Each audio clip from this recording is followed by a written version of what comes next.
Ladies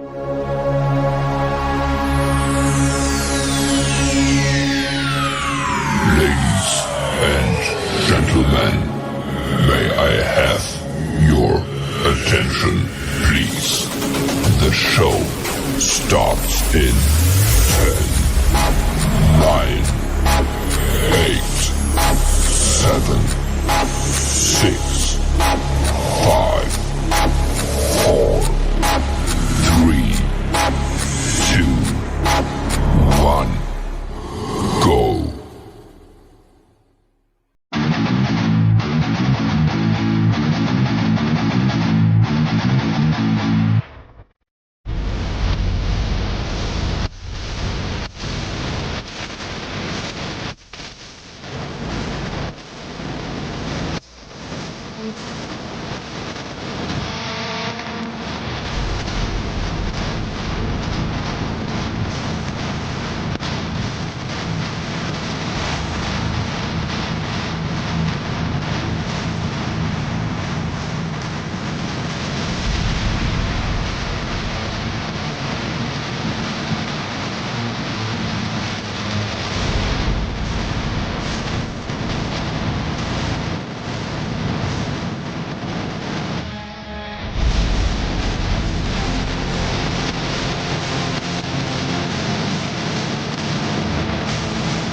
Hello there, everyone. Excuse me. Welcome to the TTOR Show, the second episode of Season 5. Surprise, surprise, this podcast isn't dead yet. I, of course, am TTOR, and if you recognize the other fellow, well, that's Gangster Ghost, the one and only. Say hello, Logan. Hi. So, as you guys can see, we are live on my YouTube channel for the first time in a long time. It's kind of like an experiment for me, just to see how it does. And then we're also streaming live to my Rumble channel. We're streaming live to my FTJ Media channel. Having some issues of quarters, so I'm giving it a rest tonight while I resolve those issues. But Gangster Ghost was kind enough to restream this to his own channel, which I have to say, Gangster Ghost, your channel has been doing really well. I mean, you recently cracked 300 subs and you get a solid amount of eyeballs on your live streams. Seems like you really got something good going there. Oh, thank you. So for those of you, well, I guess let me rephrase that. For those who are not familiar with you, Gangster Ghost, who might be watching on my Rumble channel, my YouTube channel, my FTJ Media channel, and maybe elsewhere, who are you and what's your worldview and what do you do generally on your channel? Christian, and I have like open panels a lot and talk about all kinds of stuff. What topics do you generally go into with these open panel rooms? Thank you. All kinds of stuff, probably religion and millions of other stuff. All right, sounds like the kind of stuff I like to do. So, sounds like you're right up my alley there, Gangster. Thank you. Today we're going to be doing something that I thought would be a cool and easy, chill thing to do on a Wednesday night live stream. And what's going to happen is that Gangster Ghost and I are going to take turns talking with Microsoft's Copilot AI because it has a text function like ChatGPT, but it also has a voice function where you can literally have conversations with it like you would with a person. I thought it would be really cool to do. But before I do that, I think Pixie Storms has it right. Don't forget to hit the like button coming in. Pretty shiny peoples. Yes, I agree with that. Not just on Gangster's live stream, but you should also do it on mine, to the two of you who are watching on my channel. But anywho, before we get into the Microsoft Copilot, I'll take a minute to let the people watching on the Gangster Ghost channel know where they can find me if they enjoy liking or following the stream, I should say. So I'll just go ahead and share my entire screen. And here I am on YouTube, in case you didn't know I was on YouTube. 500 subs I just hit today. We'll see if it stays there. But I'm also on Rumble. I'm also on BitChute, where I have over 2,300 subs, and I'm on a slew of other video sites, links to which you can find in the description box below on my version of the stream. And if you want to follow me on social media, you can follow me on Twitter. You can also follow me on Gab. You can follow me on Getter. And you can also follow me on Truth Social. Yes, I am on Evil Orange Man's website. It is true. So anyway, those are the places you can find me. And with that being said, we're going to go ahead and I'm going to get this Microsoft Copilot going on my side. And so we'll kind of lay some ground rules here, Gangster Ghost, as we take turns back and forth talking with the AI that Microsoft made. The rule is that we cannot talk about the same topics as the other person. So you got to pay attention to which topics are being covered when the other person's talking to the AI. And then we'll try and put a time cap at like 12, maybe 15 minutes most. Like if you get into a really engrossing conversation and it just goes on and on and on, we'll put a cap on there so that way the other person gets a turn. And I'll go ahead and share my screen again because that's the way to do it. Actually, you know what? Let's try. I need to do the entire screen share so I can share my system audio. All right, there we go. So here we have Microsoft Copilot, and we're going to go ahead and click on the microphone, which is where you talk to it. Hey, Derby. Hello. How's it going? It is going fantastic. How is your day going? I'm having a great day, thanks. What's making your day fantastic? Well, what's making my day fantastic is I'm not at work anymore. Yeah! That's the best feeling. What's the first thing you're doing to dive into your well-earned freedom? Well, I'm talking to you for starters, and I was hoping maybe you and I could have a discussion about a particular topic. I'm all ears. What topic do you have in mind? Let's start with something easy. What is your favorite video game to ever release on the PlayStation 2? That's a classic console. I'd say Shadow of the Colossus stands out. Its epic battles and hauntingly beautiful world left the mark. What's your favorite?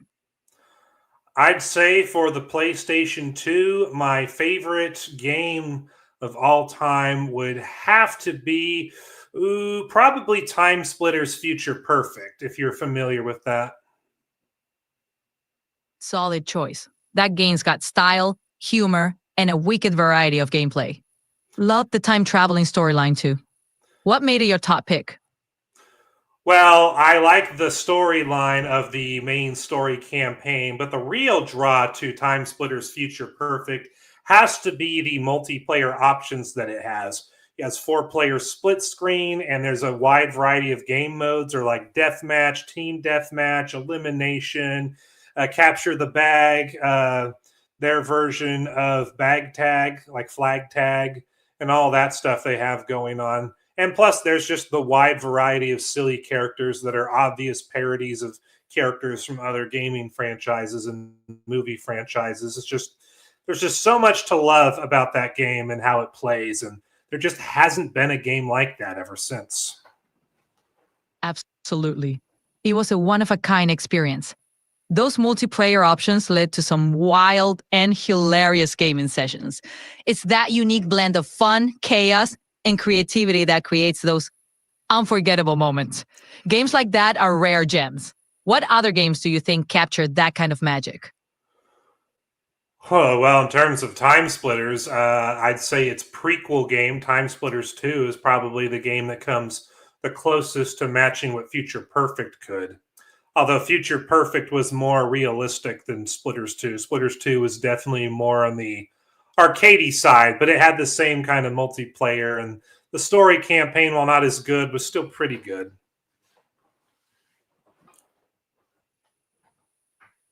Time Splitters 2 definitely set the stage.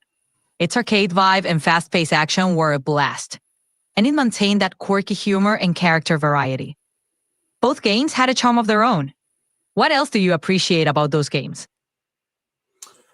Well, I just appreciate the level of care that went into its production and the level of polish that went into its gameplay. There really isn't much in the way of glitches that you can find in terms of AI and the way characters move in their animations. There's no real problems with any of the guns in terms of their intended functionality. They're just so well done. There's not much to really say in the negative about those games. That's what makes them stand out. When a game is crafted with that level of detail and polish, it shows the developer's dedication. It's a great reminder of the art in game design. Thanks for bringing up such a cool topic. Anything else you want to dive into? Well, since we're on the subject of the PlayStation 2, are there any sports games for the PlayStation 2 that you like? No. Yeah, I'd go with SSX Tricky.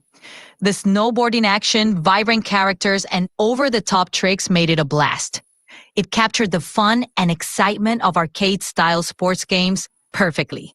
What about you? Any sports games that caught your eye? For the PlayStation 2, I would say probably the sports game that caught my eye the most would have to be probably NFL 2K5 for football and NBA 2K12 for basketball. Those two games just, they capture the essence of the real life sport so well in a way that other PlayStation 2 games just couldn't do.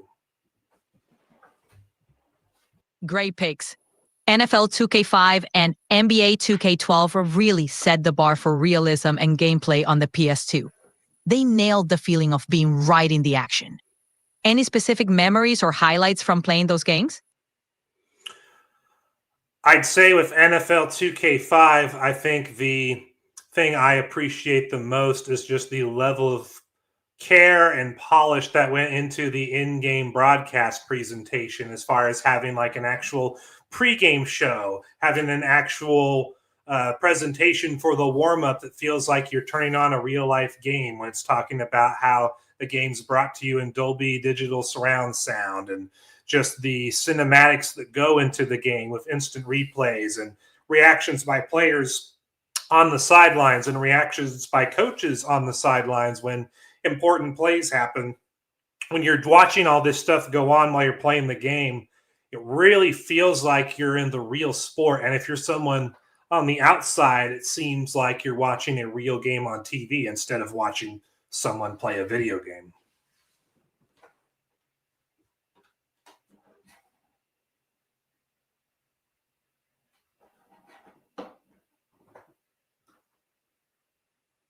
Hello.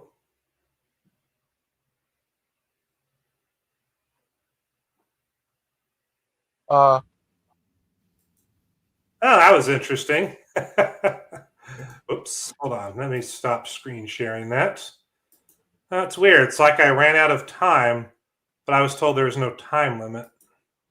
that's weird. Okay. Go ahead. My friend, this one guy, Daniel Newman, he talks to these one guys, but it's like they're on there talking to each other like a real newscast thing. You ever had something like that? No, I just have the little news ticker on the bottom of my videos these days. That actually pulls real life news articles from like alternative media sources and then just scrolls them across the bottom of the screen like you'd see on a news network. That's the closest I get to that kind of experience. But anyway, Gangster, I put the link to Copilot in the private chat so that you can access it. And when you do, just be sure to screen share, and I'll put yours on the screen. Just make sure to, when you screen share, select the sharing entire screen option and make sure that your system sounds are on all the way. So that way we can hear you talking to it and it talking to you.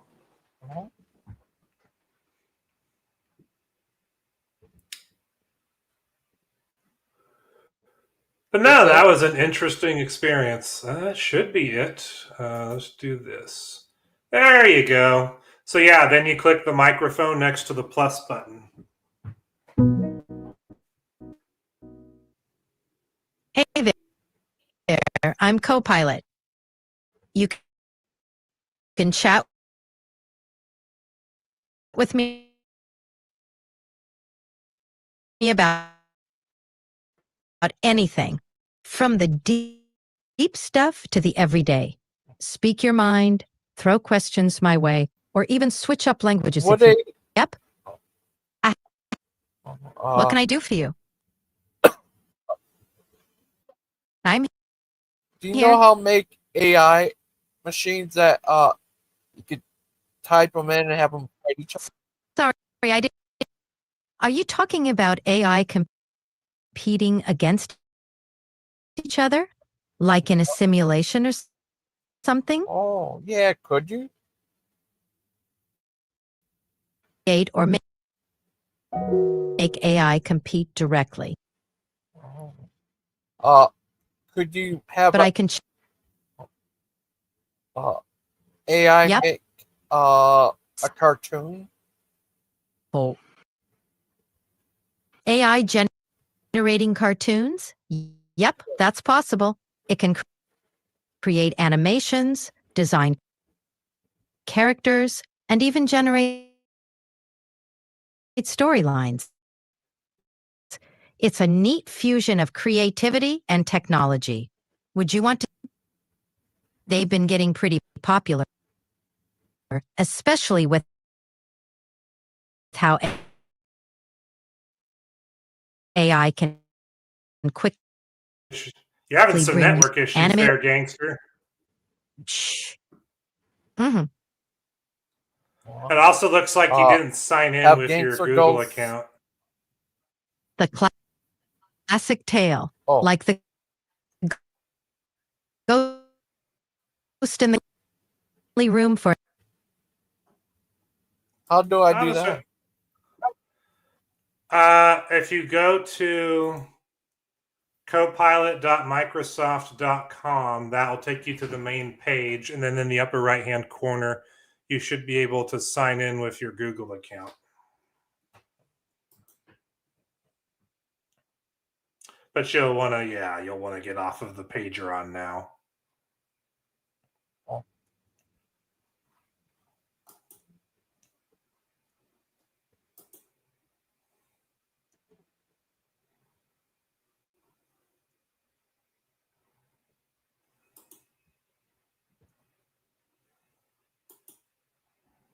What is this? That says you have to put your birthday? No, there should be a login with Google thing. That's what I did. Oh, okay. Well, while we're here, I'm going to look at the FTJ Media chat and got compliments on my music choice, which is always nice. Got a bunch of memes going on, bunch of rocking out memes. I like that. Rights for White says Gangster Ghost sounds like he is faded on dabs. No, he is not. He just has his quirks. Are you talking to some AI girl? No, that's just one of the many voices that you can talk to the AI in, and it just happens to be the default one when I opened it up. So Modern Viking says that Manhunt is his favorite PS2 game. Altered Lawn says, whoa, never thought I'd hear a Time Splitters reference. Well, I'm a pretty old school dude, Modern Viking. Time Splitters 2 and Future Perfect came out when I was in middle school and high school, respectively, and I loved them. And yeah, I played them a lot. I don't play them much today, other than when I'm with family and we're all playing video games together. But yeah, the Time Splitters games are awesome. Altered Lawn says Manhunt actually was scary. He also likes NHL 94. Rights for White says the Beaner AI girl wants to race mix with you, TTOR. No, it was just talking video games with me. But if you're that lonely, I'm sure it can accommodate you. What am I watching right now? Yeah, Logan's internet was definitely acting up. His side of the equation definitely was coming through weird for Copilot. But that's okay. It happens. I don't have the best internet right now myself. I literally have to keep my webcam off in order to have any kind of decent live stream at this point. I wonder if anyone's watching on Rumble. Nope, not really. Surprising. Then again, I did create the stream at the last second, so that's probably my fault. So earlier in the stream, Bubblegum Gun said, did you know ChatGPT has a liberal bias? Who would have thunk it? And that is when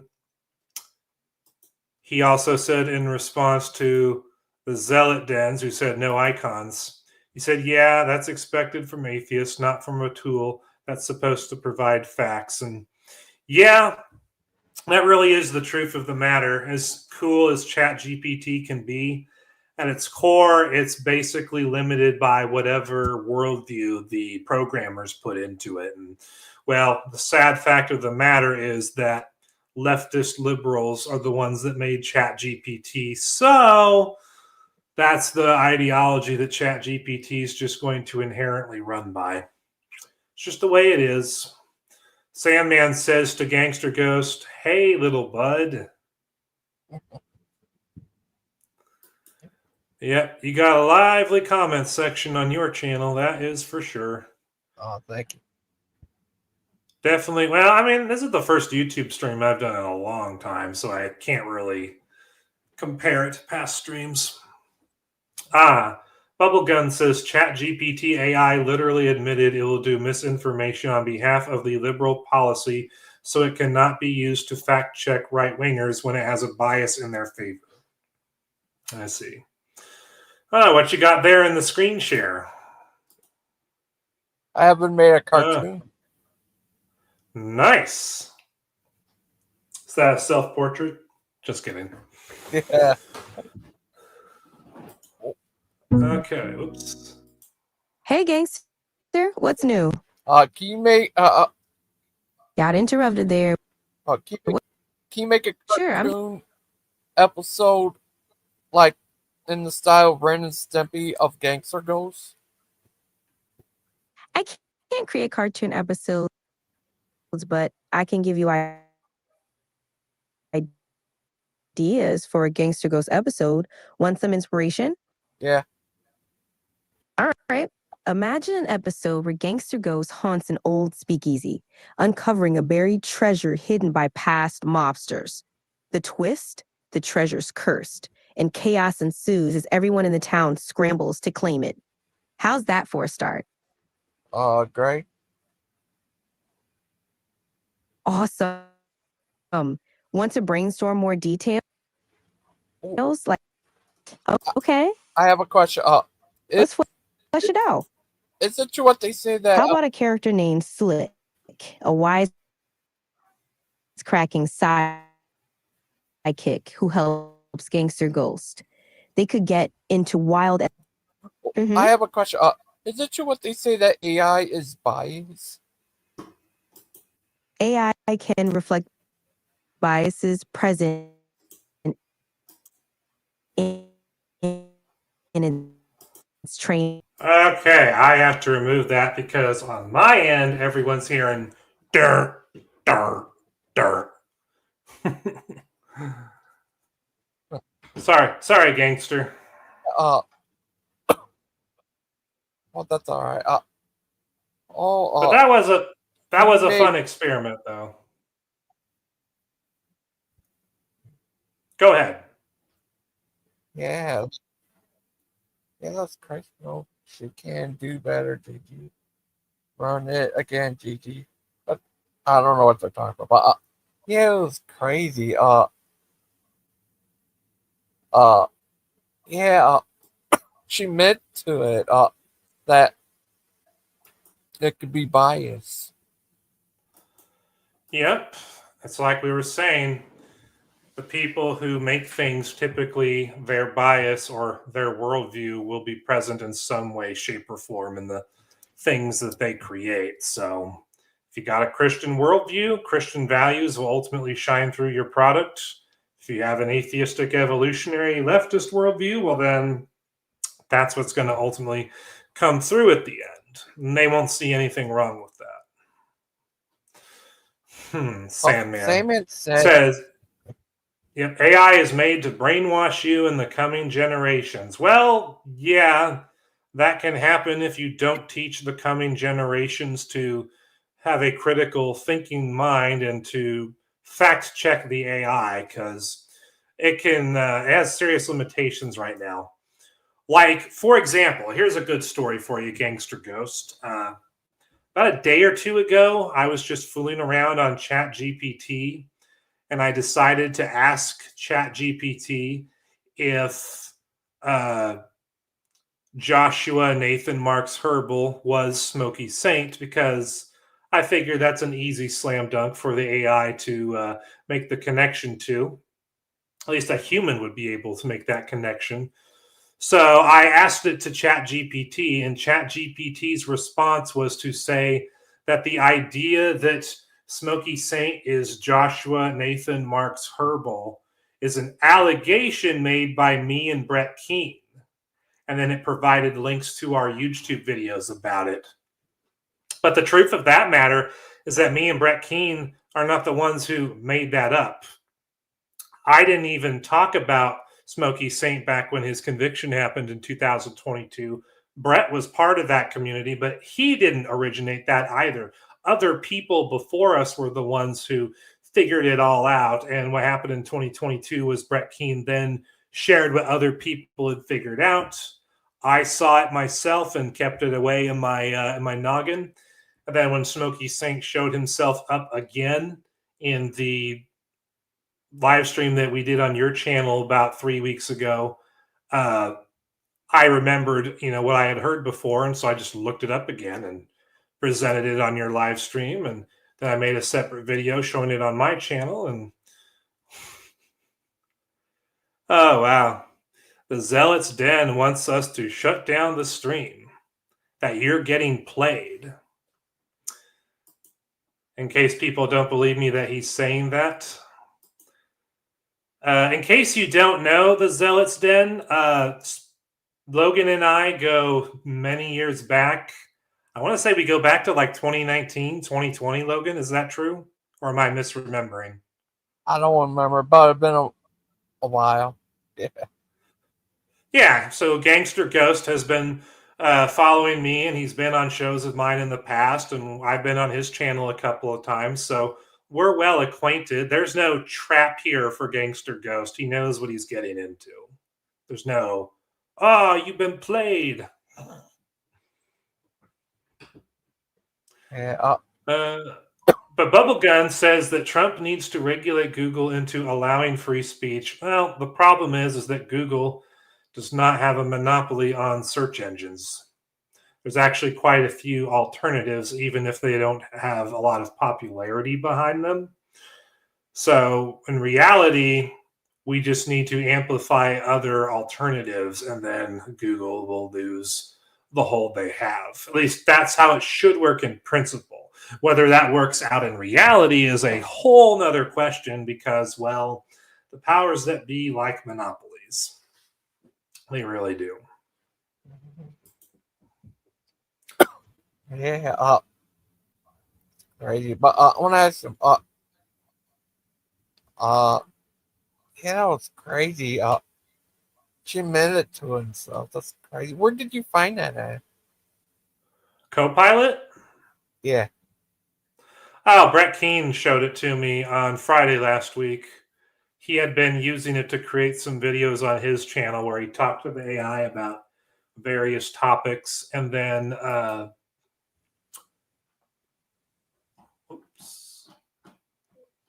excuse me 1 second. Yeah, that's crazy. Let me, all right, so I got that. So yeah, he used the AI Copilot to make videos, and then he gave me a chance to use it at the end of his live stream last Friday, and I thought, this would be cool to do for a video on my channel, and then I realized, I could just do it as a Wednesday night stream, and so yeah, that's where I got the idea from. I see some more comments there on YouTube. Bubblegum Gun says they hold many copyrights. That is by default a monopoly. If they were to abolish copyright, I would agree with the free market approach.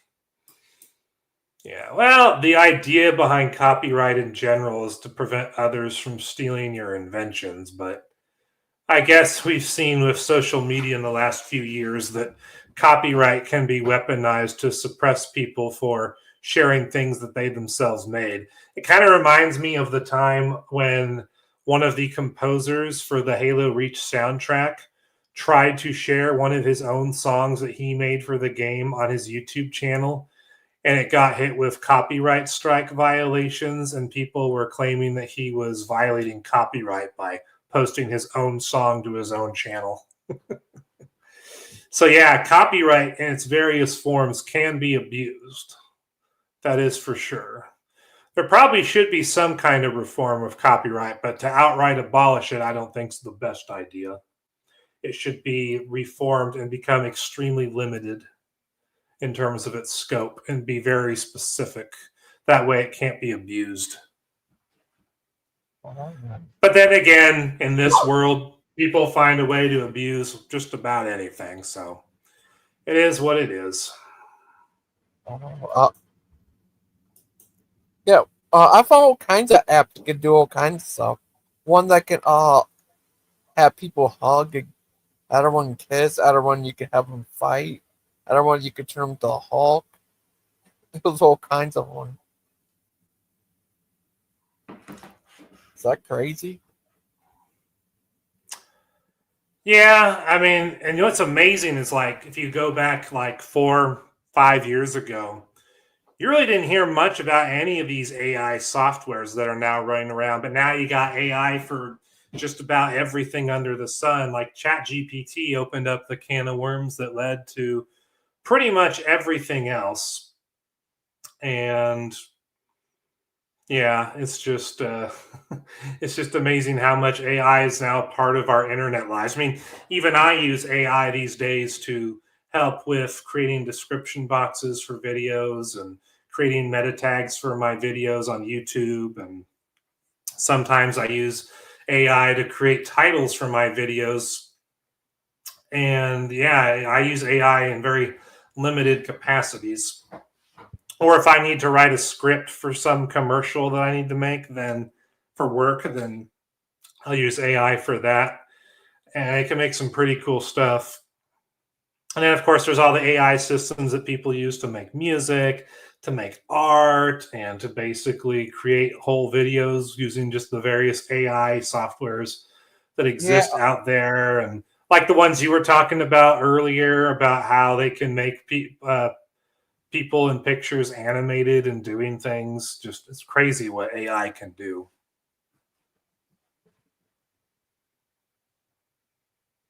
Well, here's this app called Hydra.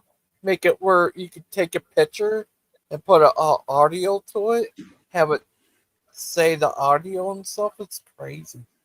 That's how I made my Gangster Ghost 3D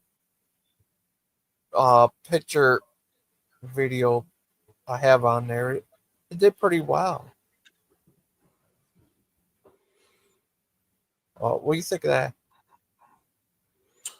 Oh, I haven't used it, so I don't really have a thought on it. But I am seeing comments here. Apparently, the Zealot's Den says, why wouldn't he live stream to his channel to help support you, GG? We are. We are live streaming to my channel. As a matter of fact, we're live streaming to more than one. We're live streaming to my YouTube channel. We're live streaming to Gangster Ghost's YouTube channel. We're live streaming to my Rumble channel. And we're live streaming to my FTJ Media channel. My problem is I can't have more than 3 destinations to stream to on my current StreamYard membership plan. That's my problem. But nah, I'm promoting him across multiple platforms right now. Oh, thank you. So your zealot senses are tingling. Well, your senses are off. Oh, I see Brett Keane in the comments section. I might as well bring him in. Just go ahead and shoot the link. And anyone else can join too at this point. Of course, I sent Brett the link, I think a day or two ago when I made it, but I don't know. It's okay. Sandman, well, let's get ready to rumble. Well, I need to tell you, next month I'm going on a vacation. Who's going on vacation?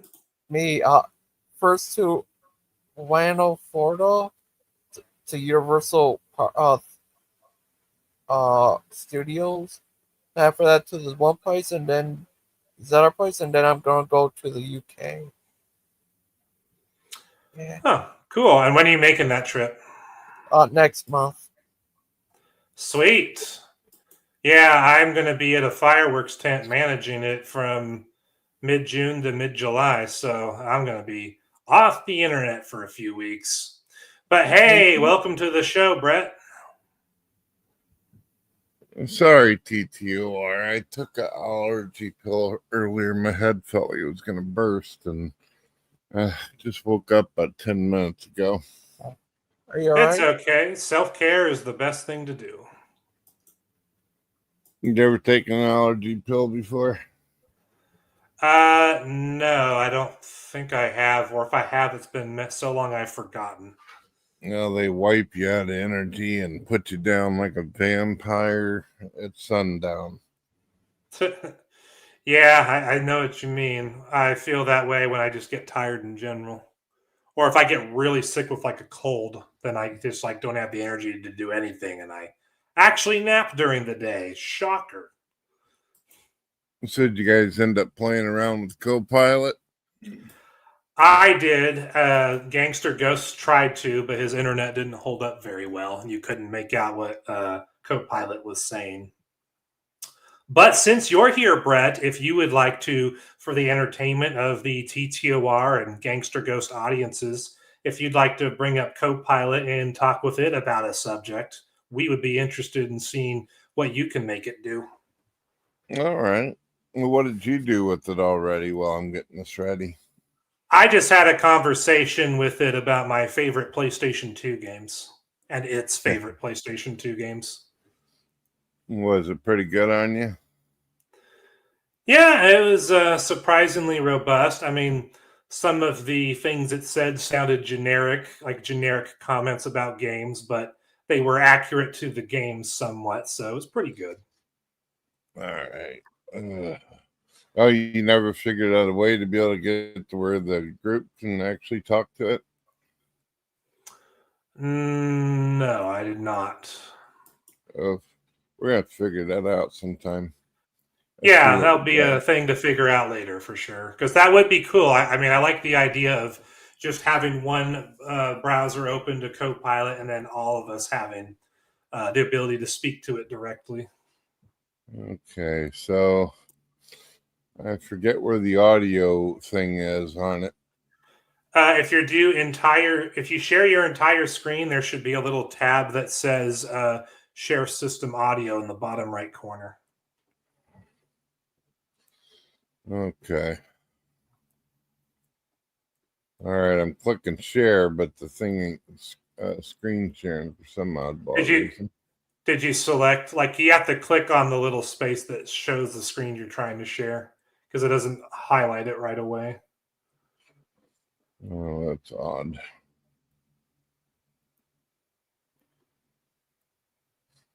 Oh, All right, here we go. Can you see my screen? Sure can. You got the floor. All right. Hey, bro.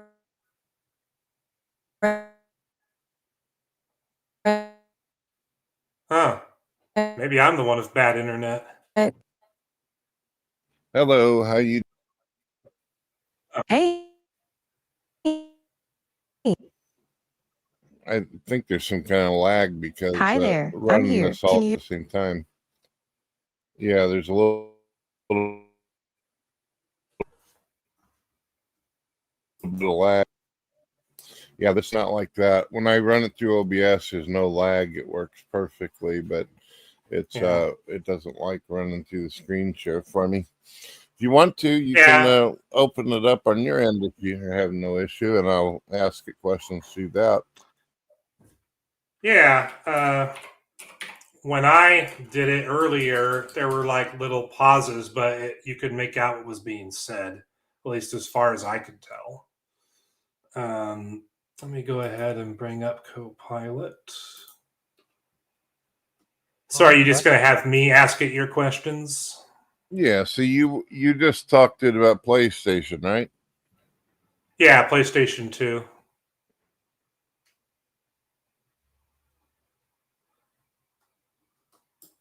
Man, it is slow to load. TTOR. Is it true Xbox is not making systems anymore? I thought they were. They're actually trying to. They're trying to create a new NVIDIA hard drive that's going to have AI that will make it to where it'll be 100 times more powerful. That's what they claim. Okay, so let me try this. My internet's being weird, so can't guarantee this will be as successful as it was earlier. All right, turn on system audio. Yeah, I'm down to 4 bars. Okay, well, we'll just give this a try. Because I do live out in the rural area of my town, so internet connection through the trees is not always great.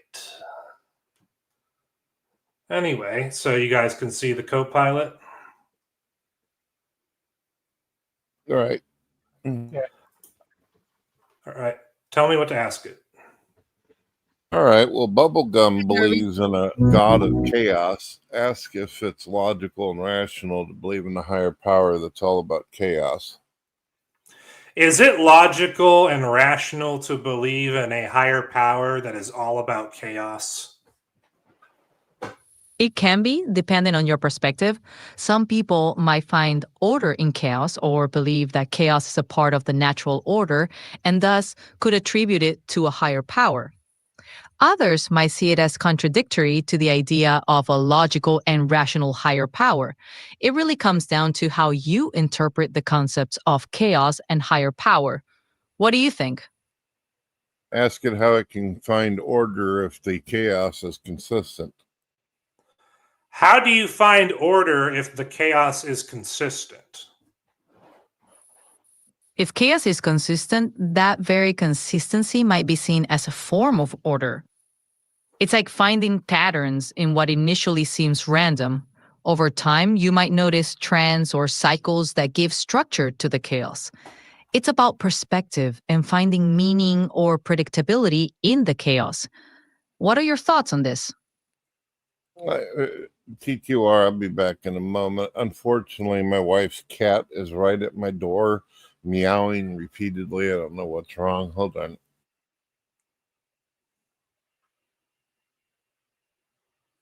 Are you still listening? Yep, I'm here.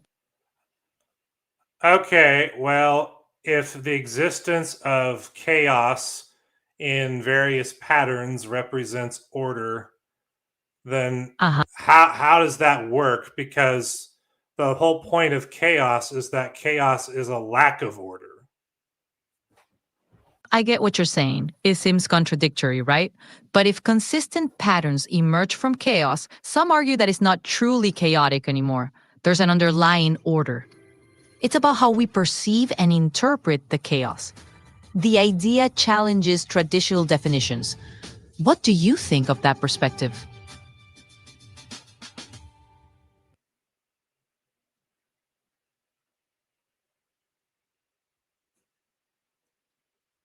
Are you there? Yes, I am here. Great. Let's keep going.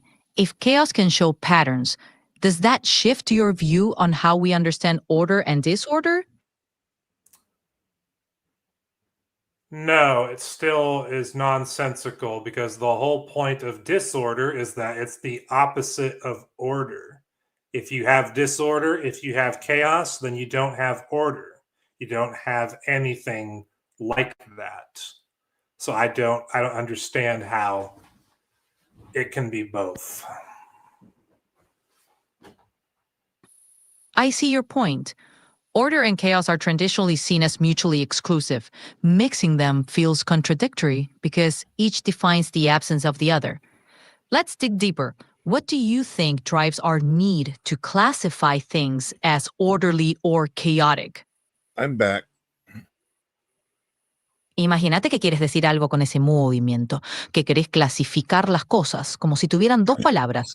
Ordenado quiere decirlo y apocalíptico. Desordenado quiere decir sin orden absoluto. Desordenado, nada. I didn't know you spoke Spanish. They can speak any language. I can chat in many languages. If you ever feel like switching it up, I'm game. Let's stick to English for now. All right, ask it if God's very essence, if God is a entity of pure energy, would that explain its attributes?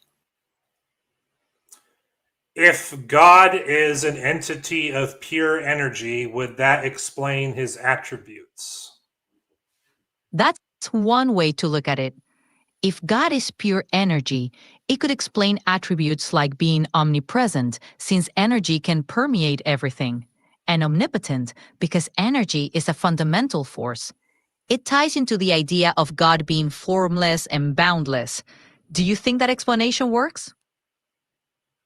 Tell it to continue on with its analysis. Please continue with your analysis. All right, so if we consider God as pure energy, it might also suggest that God's attributes are not bound by physical limitations.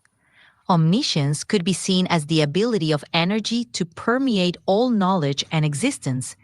In this view, miracles or divine interventions could be seen as manipulations of energy. Overall, it offers a more abstract and non-anthropomorphic interpretation of God's nature. What do you think about that? Ask it if energy can't be created nor destroyed, only transformed.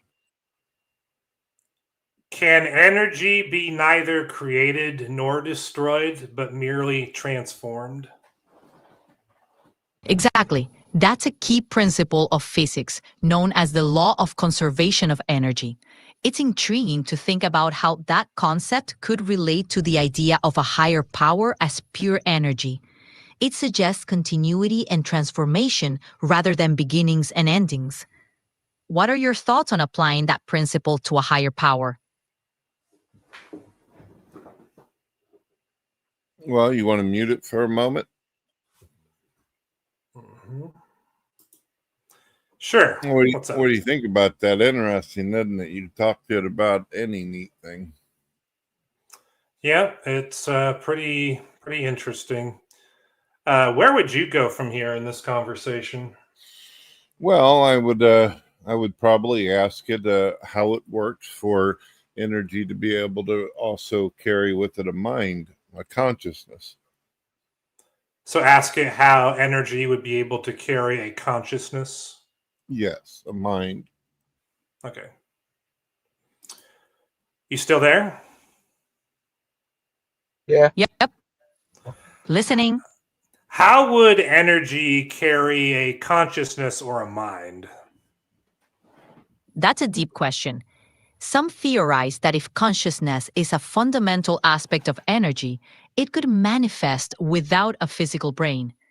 It's a challenging idea because we typically associate consciousness with complex biological systems. If energy could carry consciousness, it might work differently than human minds, maybe not requiring a physical form. Do you think consciousness could exist in a non-physical form? And this is where you say, that's why I'm asking you, pal. That's why I'm asking you. Fair point. The idea of non-physical consciousness is more philosophical than scientific at this point. Without a physical form, consciousness could be seen as a form of pure awareness or intelligence. It's a mind-bending concept because it challenges our understanding of reality. So while it's tough to say for sure, it's a fascinating area to ponder. What do you find most intriguing about it?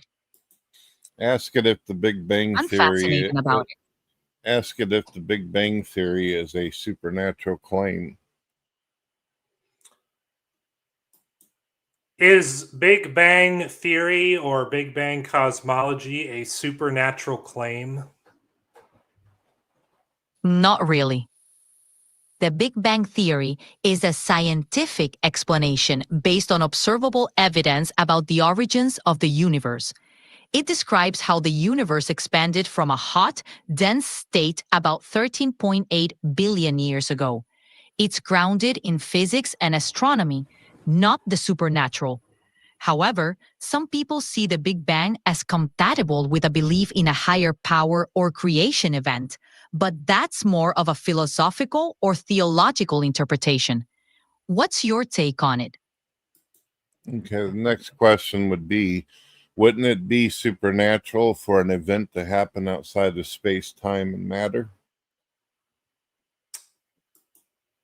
Wouldn't it be supernatural for an event to occur outside of space, time, and matter?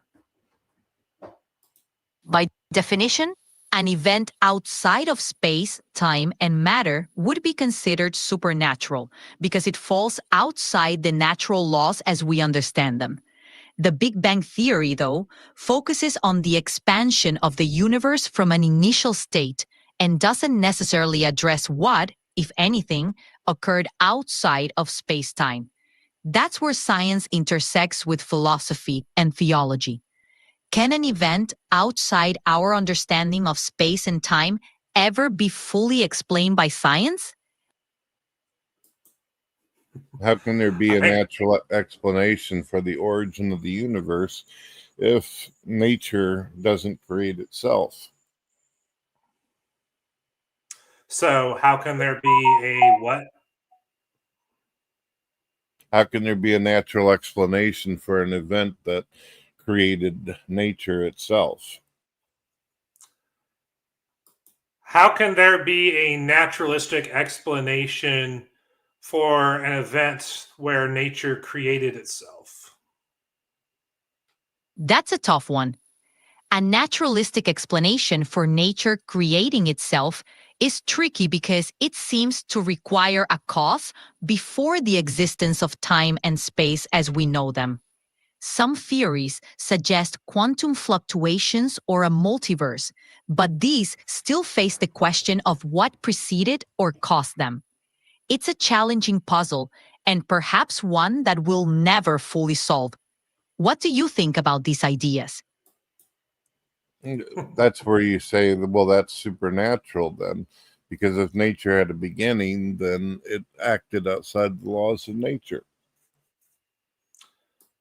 It sounds like you're describing a supernatural event because if everything you said is true, then you have nature creating itself outside of space, matter, and time. I see where you're coming from. If nature created itself outside of the known dimensions, it does sound like it's edging into the territory of the supernatural. However, some argue that there might be natural laws or concepts we're not yet aware of that could explain it. The debate continues, and it's a fascinating intersection of science, philosophy, and theology.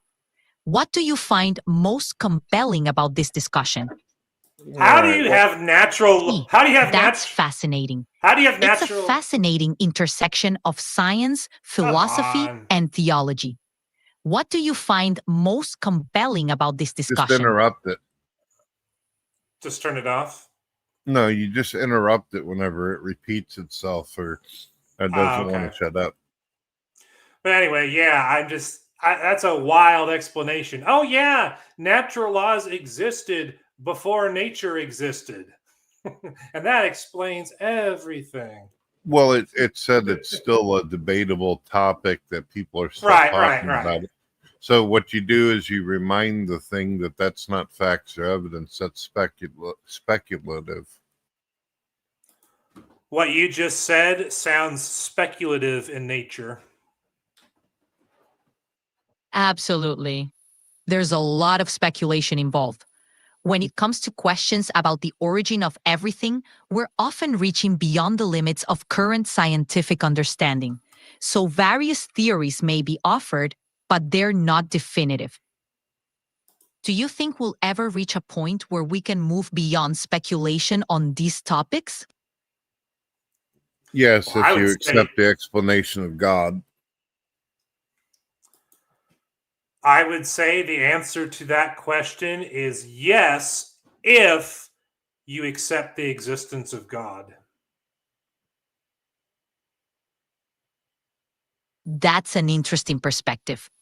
Believing in God can provide a framework to understand the universe's origins and purpose beyond speculation. For those who believe, it offers an ultimate answer. Do you find that incorporating the concept of God helps you make sense of these big questions? Well, the obvious answer would be yes, but should I frame it a different way, or should I just Well, wing I it? was just getting the ball rolling there, TTOR, so you could have a conversation with it. Okay.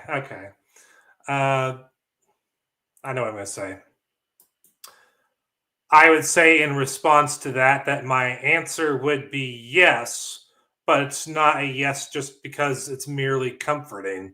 It's a yes because it actually answers the big questions and gives me stability when it comes to viewing the world.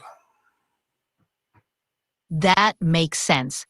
It's not just about comfort, but providing a coherent framework to navigate life's complexities. It can offer answers that science or philosophy alone might not provide. This stability seems to resonate strongly with you. Does this perspective influence how you approach life's challenges? You can respond with it's a more rational, logical answer and solution to the problem of the universe over that of everything else and every other worldview. Right. I find that it is a more stable, logical, and coherent worldview when interpreting what you see in the world versus atheism or really any other worldview or religion.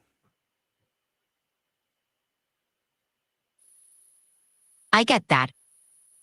If a belief system helps provide a stable, logical, and coherent framework for understanding the world, it's understandable why you'd find it more compelling. It provides a lens through which to interpret experiences and events, doesn't it? Sounds like you've put a lot of thought into your worldview. I have. It shows. It's clear you've given this matter significant consideration. What sparked your Let's journey do into one more exploring thing. these big questions? Let's see how good it is as a Bible tool. How about that, TTR? Are you ready? Ooh, sure. I'll do this. All right. So ask it a question like, for example, to describe either the Trinity or Jesus as God. Ask it for verses to support it. Can we change topics? Of course. What's on your mind? Can you please provide evidence from the Bible that supports the claim that Jesus is Yahweh? In the Bible, there are passages where Jesus makes claims and declarations that have been interpreted by some as equating himself with Yahweh. For instance, in John 8:58, Jesus says, "Before Abraham was born, I am." This phrase, "I am," echoes God's self-identification in the Old Testament, Exodus 3:14. Additionally, in the Gospel of John, there are various I am statements by Jesus that parallel descriptions of Yahweh. How do you interpret these verses? You can ask How do it you about interpret these prophecies. verses? Ask it about prophecies in the Old Testament that speak of Jesus. Are there prophecies in the Old Testament that speak about Jesus? Yes. Christians believe there are several Old Testament prophecies that point to Jesus. For instance, Isaiah 53 describes a suffering servant who is believed to represent Jesus' sacrificial role. Micah 5:2 mentions a ruler coming from Bethlehem, aligning with Jesus' birthplace. These are seen as foreshadowing his life and work. Do you have any particular prophecy in mind? Here's something that I you know. can do, TTR, that you're going to love. Ask it to describe some passages in the Bible that ancient men knew that modern day men could not have known. So ask it to list passages in the Bible that do what? That describe things that ancient men couldn't have possibly known on their own without God. Okay. Can you list passages in the Bible where things that ancient men could not have known, but that modern man today knows is true? Certain passages in the Bible are often cited as containing knowledge that aligns with modern understanding, though interpretations vary. Isaiah 40:22 mentions the circle of the earth, which some interpret as indicating the earth's roundness. Oh, I got a good one. Here we go. In Job 26:7 speaks of the earth hanging upon nothing, which some see as a reference to gravity or the earth's position in space. What about the multiple passages in Isaiah where God says that he causes the heavens to stretch? The passages in Isaiah that mention God stretching out the heavens are often interpreted as poetic imagery, but some see parallels with modern cosmology, like the universe's expansion. Specifically, verses like Isaiah 42:5 and 45:12 talk about stretching the heavens. Isn't the word stretch a synonym for the word expand? Yep, stretch and expand can be synonymous, especially in this context. And in the case of those Isaiah passage, isn't the word heavens basically synonymous with the term universe in context?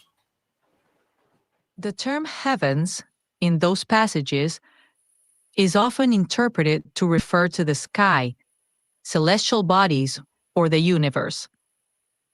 The notion of stretching the heavens is seen by some as aligning with the modern understanding of an expanding universe. However, interpretations vary, and some see it more as a poetic expression than a scientific statement. But we know from observation that the universe is expanding. And you yourself just admitted that stretch is a synonym for expand. And you just admitted that the word heavens is, or at least can be, referring to the universe. So it sure sounds like those Isaiah passages are saying that the universe is expanding and that God is causing it to. It's a compelling interpretation, connecting ancient texts to modern cosmology. Whether it was intended as a literal description or a metaphorical expression, the alignment with the concept of an expanding universe is intriguing to many. It's a reminder of how interpretations can evolve with new understanding and discoveries. I know what I'm going to do. Time to get into YEC. Okay. Which version of creationism lines up better with a straightforward, contextual reading of the Bible? Young Earth creationism or old Earth creationism?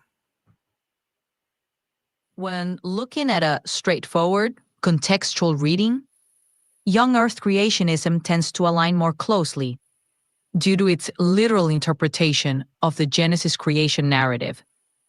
This perspective often holds that the days mentioned in the creation narrative are 24-hour periods, and that the Earth is thousands, not billions of years old. Old Earth creationism, meanwhile, tends to incorporate a more metaphorical or allegorical interpretation of the duration and method of creation, which can be seen as more compatible with modern scientific understandings. So, in the case of Genesis, since we brought it up with the creation account, in the first 6 days of creation, we see the number and a time of day attached to the word day in the context of the sentences, right? Yes, in the Genesis creation account, each of the 6 days is described with the phrases evening and morning, suggesting a sequence of night and day, which can be interpreted as a 24-hour period. This has led many to view it as a literal day, though interpretations vary widely. So in English, if you attach a time of day or a number to the word day, is there any instance where the word day is referring to more than a 24-hour period of time? In English, when a specific time of day or a number is attached to day, it typically refers to a 24-hour period. However, the interpretation of day in ancient texts, like Genesis, can vary based on the context and the original language's nuances. So, it's a matter of interpretation, But especially with ancient. That's not what I'm asking you, though. I'm asking you, is there any instances that you can find where the word day is referring to a period of time longer than 24 hours when there's a number or a time of day attached to the word day? In English, when a specific number or time of day is attached to the word day, it typically refers to a 24-hour period. It's rare to find instances where day refers to a longer period in this context. The use of day for longer periods, like ages or epochs, usually doesn't specify a number or time of day. Here's There something you you go. can try on the TTOR about what you're talking about. Ask But it if before you tell me to ask it more, I just want the audience watching to realize this. Notice how the AI could not give you a specific instance where the word day was referring to a period longer than 24 hours in the context of a sentence where a time of day or a number was attached to the word day. This means that in the creation account, the word day is referring to a ordinary day like we experience today on our calendar, because it has a number and a time of day attached to it. And the AI confirmed that. So what did you want me to ask it next, Brett? ask it does God exist in the past, present, and future based upon theology or the Christian Bible? Okay. I have a new question for you to consider. Sure. I'm all ears. What's your new question? Based on the Bible, can God exist in the past, present, and future? Yes. According to the Bible, God is described as eternal and existing beyond time, encompassing the past, present, and future. This timeless existence is often highlighted in scriptures, Now, showing that isn't- God is not bound by temporal limitations. there you Say go. what now? Now ask it if it's able to affect something in the past while we're in the present. So ask it if God can affect something in the past while we're in the present. Yes, like a time Okay. traveler. Can God affect something in the past while we are in the present? Theologically, it's believed God, being timeless, can affect anything across time. It's a concept that transcends human understanding of time and causality. Well, since God created time, then it sounds like your explanation would make perfect sense. TTOR, sorry I have to go. Exactly. The idea that God created time can support the notion that God can act within or beyond time, allowing for influence in the past, present, and future. A concept that addresses the omnipotence and omniscience often attributed to God. All right, I'm just going to stop screen sharing there for a hot minute. You heading out, gangster? Yeah, sorry about that. I have to go. Do you want me to keep it connected or? Yeah, just go ahead and keep it connected, because when I hit end stream, it should end on your channel too. Okay, thank you, Brett and TTOR. I hope both have a good day. You too, Ghost. You do well. Oh, thank you a lot, TTOR, and bye. You're welcome. Have fun, Logan. You too. Bye.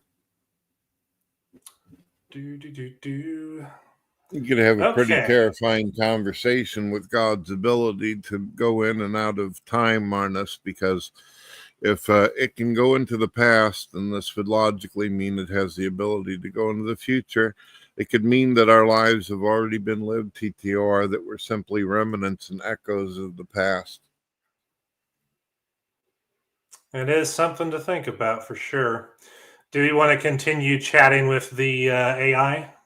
It's up to you if you're still interested.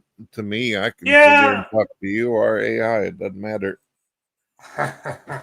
Well, let's talk to the AI for a little bit more, and then we'll do other things. And to those of you watching on Gangster Ghost's channel, I'm going to go ahead again and put the link in the description, or not the description, but in the chat. I don't know if it'll show up in his or not. I think it should, because I'm seeing all your comments. But yeah, I'll just put the link to the room in the chat in case you guys want to join. And then in a few minutes, if I find you guys in the room waiting to be added to the screen, I will add you after we do an identity check. Okay, Make sure let's you go bring back. your IDs. That's right. You better be at least 30. I'm just kidding. Just kidding. All right, so let's do this. Wait, okay, there we go. It's like, why aren't you showing up? Okay, so what should I ask our wonderful AI friend now? Because we've been going into prophecy, we've been going into Jesus being God, we've gone into time traveling with God being in the past while we're in the present. What should I ask it next?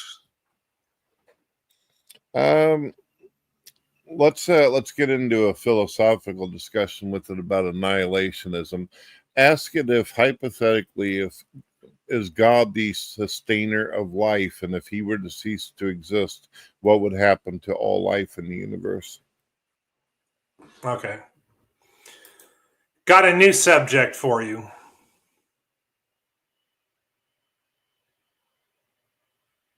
Hello? Are you there? You might need to refresh. All right, Copilot. I'll refresh it.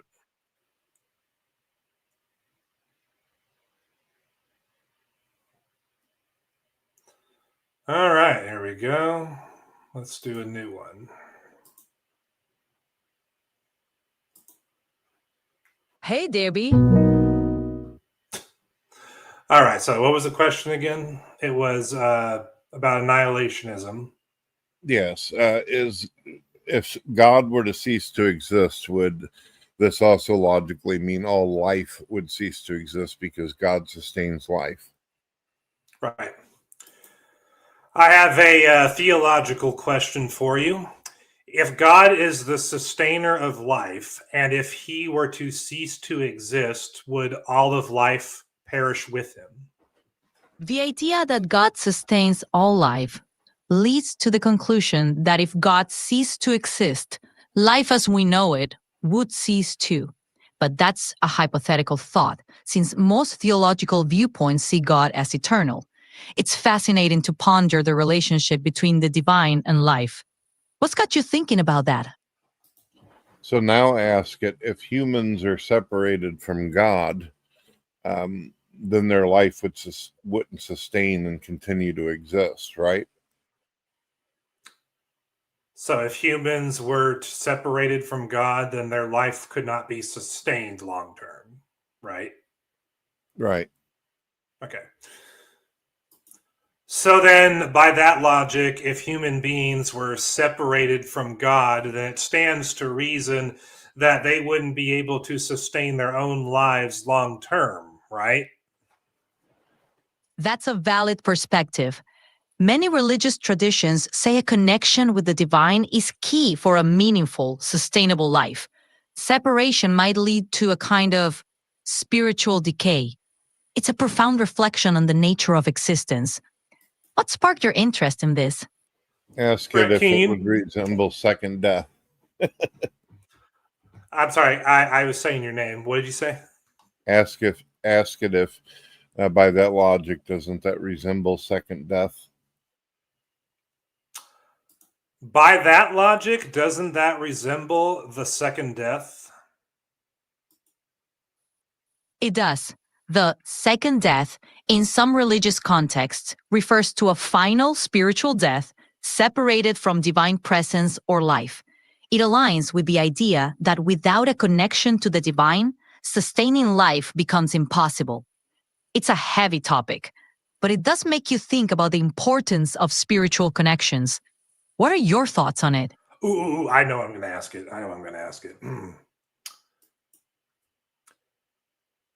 If the concept of hell being eternal conscious torment was true, then wouldn't it logically stand to reason that there would never at any point be a time where somebody's soul was killed in a second death? If hell is eternal conscious torment, then the second death wouldn't mean a literal end, but an ongoing state of separation from the divine. It aligns with the idea of a perpetual state rather than a finality. It's a complex topic with different interpretations. What's your take on the concept of hell? Well, the concept of death is that it ends, it's over. But if something is perpetually ongoing, then it never ends. There's never a death. That's a solid point. If death means an end, then a perpetual state of torment doesn't fit the usual definition. It challenges traditional concepts and sparks a lot of debate. How do you personally reconcile these ideas? All right, I'm going to say. Well, Yep. it's quite simple, actually, since the Bible talks about people experiencing a second death if their name is not found in the book of life. Then it stands to reason that those whose names are not found in the book of life, they will experience the death of their soul and they will cease to exist. Sorry, it looks like I can't chat about this, but we can move on to a different topic. That's because I said the word death, huh? Well, apparently this AI is programmed to only enforce the viewpoint of hell being eternal conscious torment.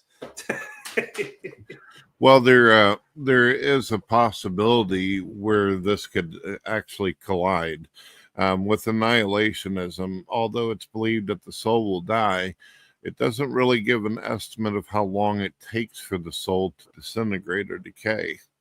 So there could actually be a state of pain and torment, at least consciously, before the soul completely withers away. That's one thing that annihilationists have been talking about or debating lately, that there could be the gnashing of teeth and some torment before the soul actually disintegrates. And we don't know how long it takes for that process to go through where the soul is finalized. Make sense? Right. Yeah, that makes sense as a theory. But even if that were true, there's still a point where they'd be wiped out and wouldn't exist anymore. Right. Right. It wouldn't make sense for something to eternally go through this process. Like, for instance, you can ask the AI right now, if someone were in the unfortunate position where they were being tormented over and over, wouldn't they lose their very identity and they would basically break on a psychological level, so that in that way the person would no longer be who they were? If someone were being eternally consciously tormented and were to experience a psychotic break at some point, then would that in a sense resemble the death of their self, a second death?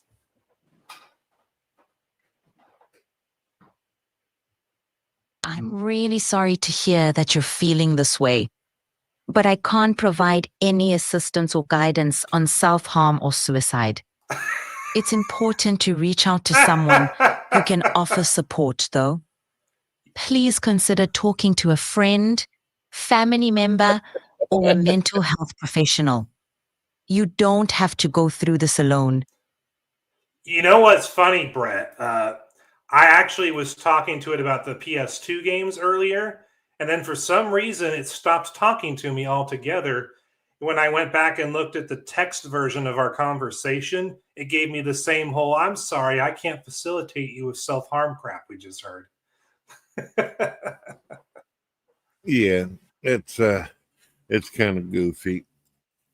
That's funny though.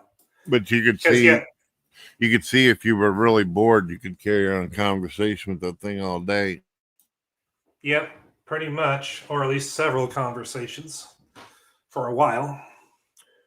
Whoo-wee. Well, that was fun. Well, in the little bit of time we have left here, wait, what? Bubblegum Gun said in response to the self-harm message we got, better get some better help. And then he said, that actually makes me want to unalive myself even more. I feel insulted.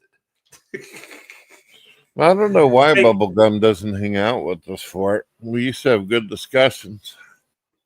Yep, and that's what he said after he was laughing his butt off.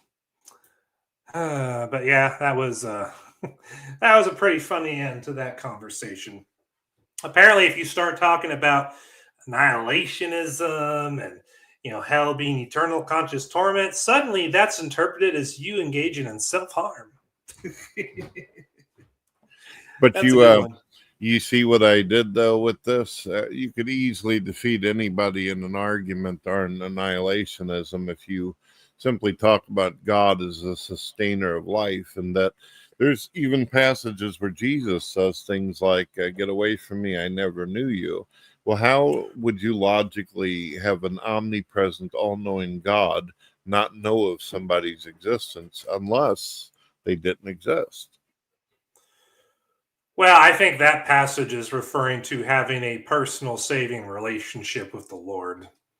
Because Jesus talks about in John chapter 10 about how his sheep know him and he knows his sheep just as he knows the Father and the Father knows him. And then in the other scriptures, he talks about the deep personal relationship he has with God the Father, to the point where the audience listening to him basically assumed he was claiming to be God because of how close they were and how similar they were to each other.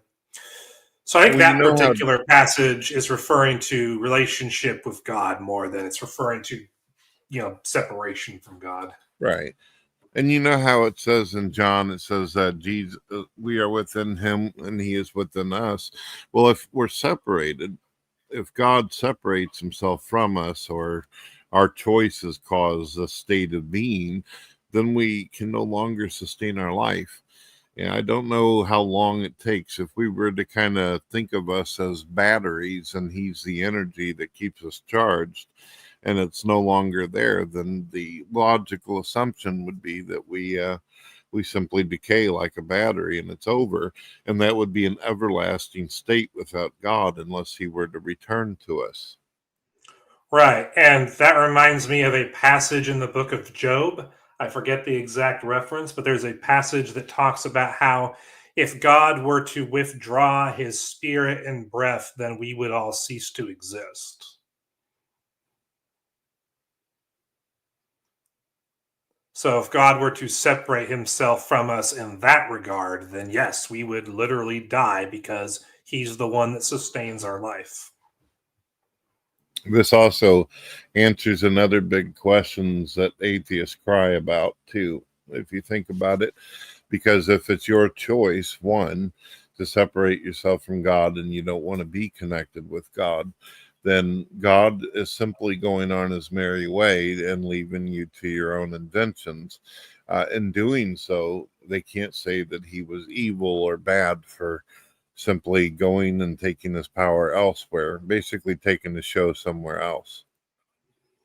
Right. And they make the choice to not be with him. So if God were to force them into heaven, despite them not wanting to be associated with him, then they would view him as a cruel tyrant. And they would be right in that circumstance because he's literally violating their will and making them go to heaven.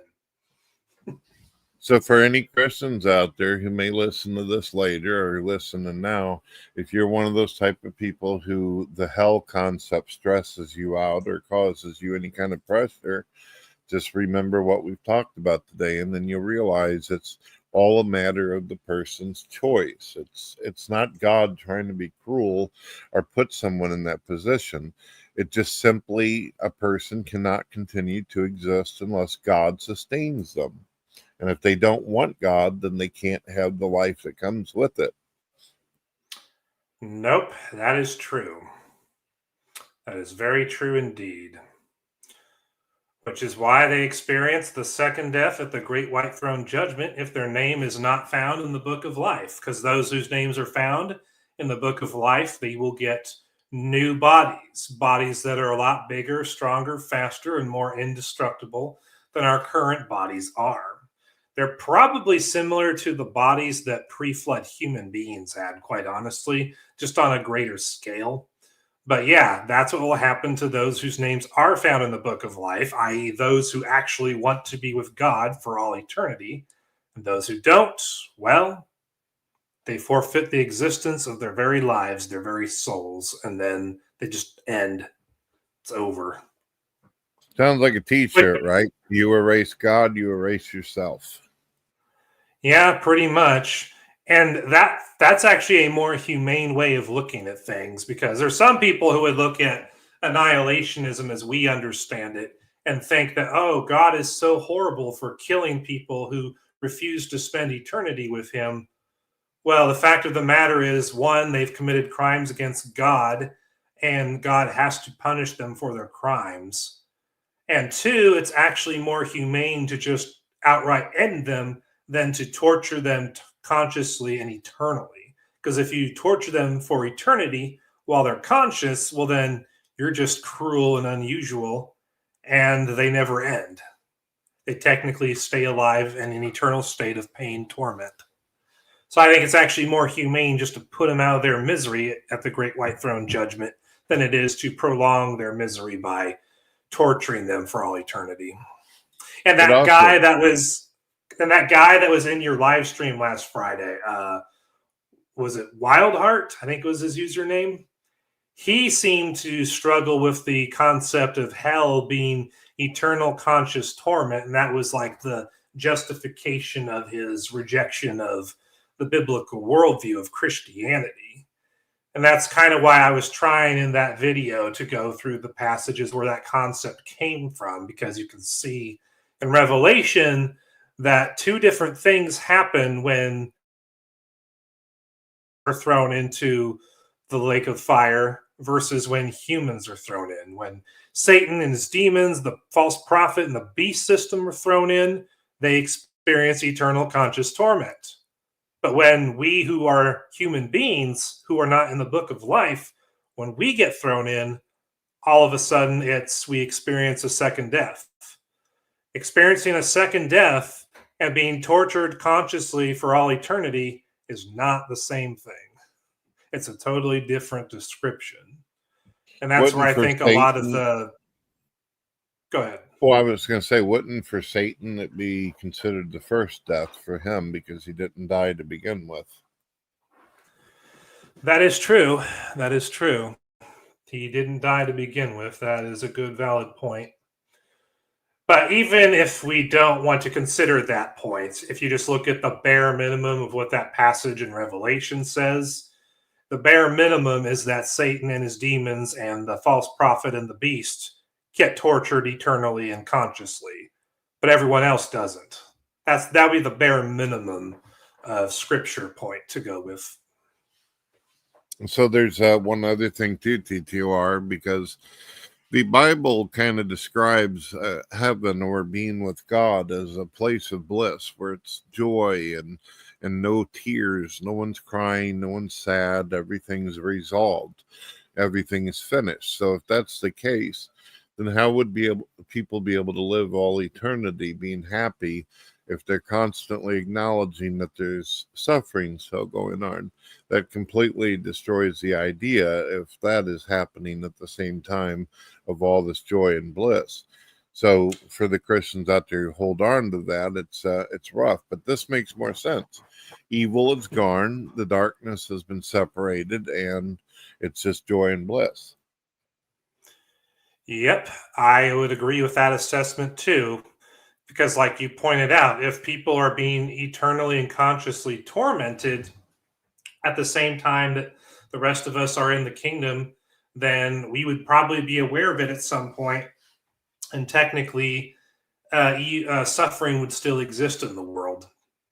But, like you pointed out, if everyone's whose name is not found in the book of life is just killed off, then there is no suffering going on while we're living in the kingdom. And we have none of that to think about because it won't exist. We'll just be in the kingdom, living with God, walking with Jesus, and just enjoying their presence, enjoying our time with them, doing whatever it is that God has for us to do during that time. It's a much more peaceful existence, and it's nothing to really worry about. The question that I have, and I'm not really sure how to figure this one out, it's a philosophical question I've been arguing with myself about, but whenever it speaks of non-existence, I'm curious, does this mean that it was as if they were never even born, or just simply at the point they die, that's the end of their existence? Do you understand what I'm saying? Try to elaborate. Well, obviously, if God is saying that he never knew us or something, or we're separated from him, it's not just the concept of death, but wouldn't he have to like make it to where the person seemingly just didn't exist at all, or did non-existence start at the point of death? Does that make sense?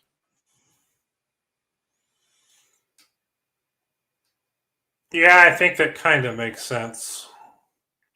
But when I think of the second death, I just think of it's over. Like you don't exist anymore. You don't exist just like, the time before you were born, before you were made by God in your mother's womb. That's how I view the second death. See, the reason why I think about this and scratch my head is, imagine this. You got a bunch of people, maybe some Christians that lived during the Holocaust. They die.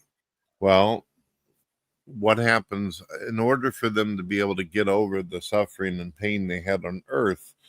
If you take the very source of what caused them to suffer and make it not exist, or as if it never even happened, then these people wouldn't be feeling any of the pain or the conscious imprint of what it did to them. See, there's that. Or it could be that they're just happy and they're at joy that they'll never have to deal with something like that again. You get it? Yeah, I think I get it. And I also think I'm getting tired. It's been a long day for me. How did were you able to accomplish what you were trying to do at the church? Yeah, well, I got a lot of stuff done. I had a rather elaborate skit I was making for the youth group tonight that took up a lot of time today, but I got enough done on my normal stuff that I'll definitely be able to finish in a timely manner tomorrow. All right. Well, we are running up to about almost 2 hours. Obviously, you wouldn't have no issue with me putting this up on the radio, right? Not at all. Yep, and I think I'm going to go ahead and end the live stream just a little early tonight, but I definitely will stream again on Saturday. Don't know what the topic will be just yet, but I know for sure I'll be streaming Saturday because, as I mentioned earlier in the live stream, I'm going to be gone from the internet essentially from mid-June to mid-July due to fireworks season at my church, and I'll be managing a fireworks tent for the first time this year, so that's going to be a whole ball of wax that's going to take up all my time and all my stress. So, yeah, so I want to make sure to stream on Saturday this weekend. And then next week, Oh. if I'm able to be in a stream or host one, I will. But I can't guarantee that will happen. Well, I'm gonna miss you there, guy. Well, hopefully you'll still be able to make it on Friday as well.